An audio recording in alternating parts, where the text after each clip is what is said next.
We finished practice 7 here this morning. Another good, what I think is another good practice. A lot of situations. We've got a lot of 11-on-11 football in right now, and our guys continue to show up and compete every single day. Really like the brotherhood that we have on this football team right now. The chemistry is really strong, and guys are hanging out together. They're working out together. They're practicing really hard for each other. And really happy about where we're at from that standpoint right now. Obviously, just address it quick. You guys heard the news about us dismissing Tylen Oden. Wish Tylen nothing but the best of luck.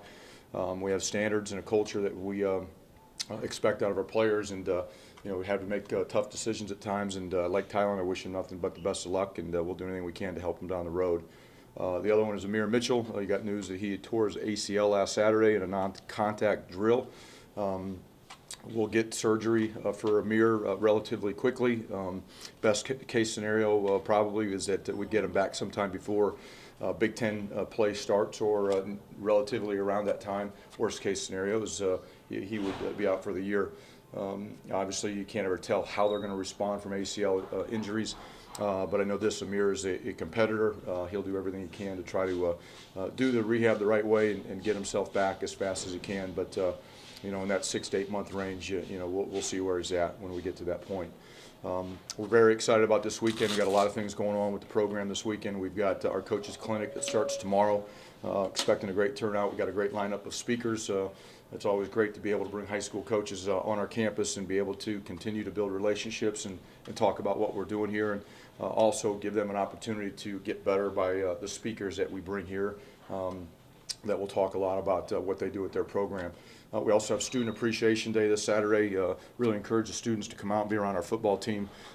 Student support on game day is very important, and I thought we had great student support last year. We want to continue to develop that relationship with our student body and get them to be a part of this football team, and we're hoping to have a great experience this Saturday afternoon in the bubble. So with that, we'll go ahead and open up for questions.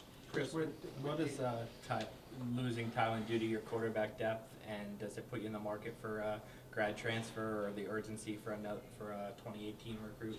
No, I mean, no, it doesn't at all. I mean, we're short right now with our depth, but it is what it is. We got 2 scholarship quarterbacks. We have another one coming in, Jonathan Lewis, but we're not in the market for a grad transfer quarterback. We're not having scholarships for one.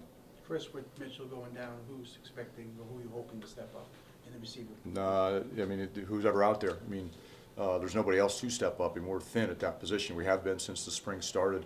We won't get to full strength at that position until the fall. DeCoven Bailey has played. He's doing a nice job. Damon Mitchell's doing a nice job. The other guys are just trying to figure it out, right now. So to say someone's going to step up and replace him, no, that's not going to happen right now. With how competitive Amir was in practices you've talked about, do you expect him to approach rehab the same way? Yeah, it's like I mentioned, he's a competitive guy. He'll go out and do everything he can. I mean, he's got to do what the doctors tell him to do and not above and beyond that, and potentially run into a setback. But he'll compete. But everybody's different. I mean, it's not about just competitive spirit. It's about rebounding from an ACL injury. I've had one myself, and everybody responds differently. Their bodies respond differently. So only time will tell, what the best case scenario or worst case scenario would be for him.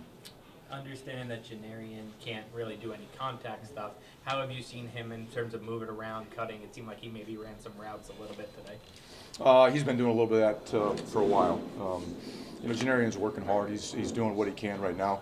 If we wanted to push him and put him back out there, he would go do it, but we're not going to put him in that situation to potentially hurt himself. But he's doing what he can right now. Looks good running around. He's put some weight back on. He'd lost a lot of weight through the surgery and the rehab, but he's put a lot of weight back on. He's filling out, getting stronger, and like where he's at right now.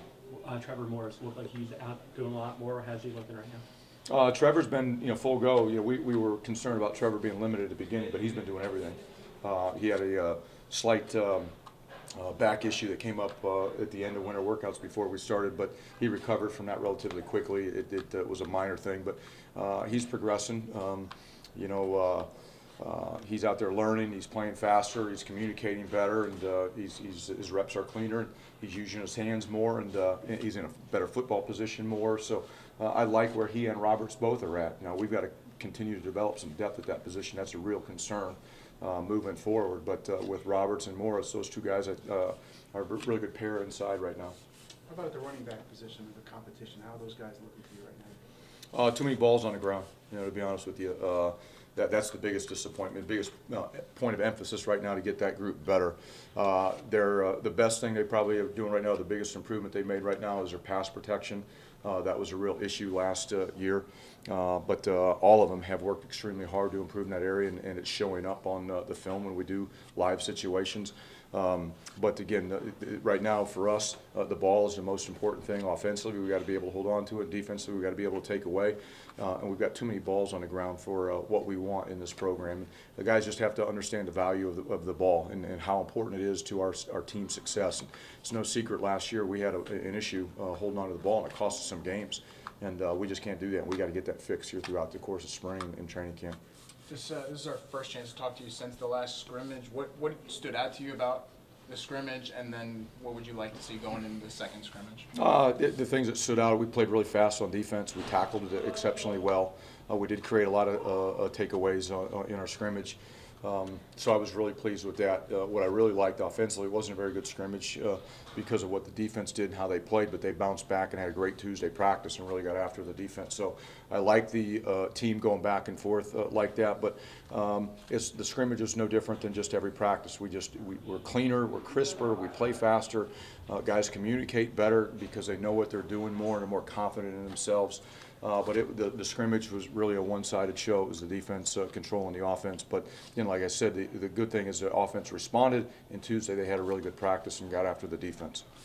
You had said originally that you didn't expect Bonagura to do much in spring. I saw him out there today. Is he able to do more, and how are both the kickers and the punter doing this spring? No, Bonagura is going to be limited the whole spring.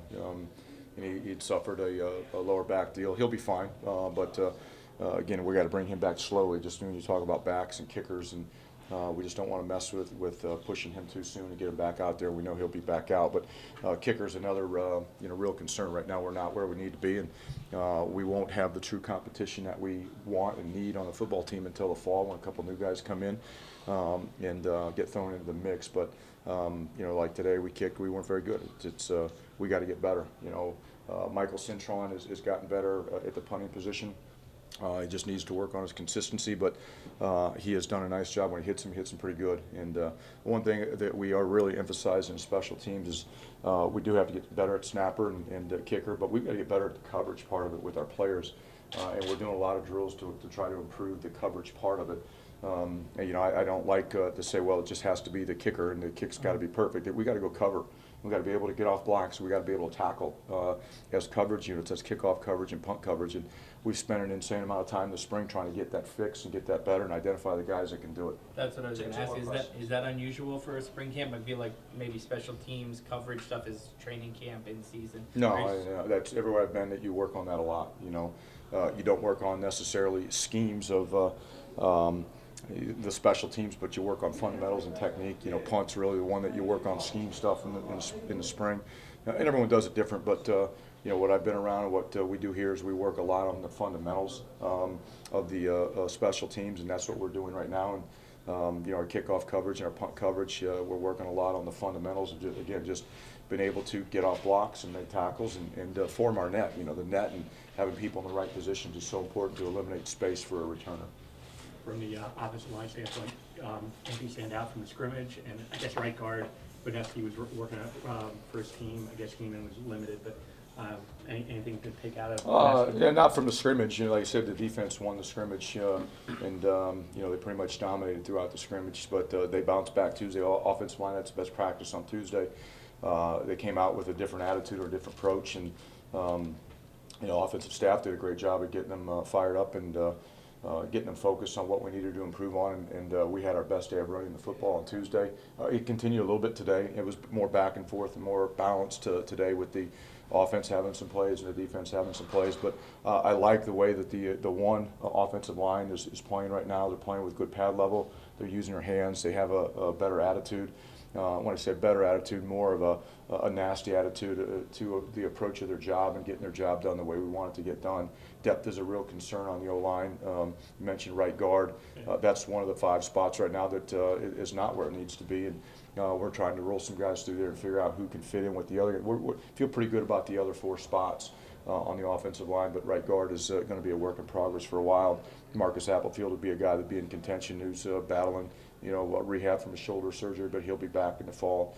We'll get it all figured out, but 4 of the 5 positions I feel really good about, and I think they're practicing at a high level.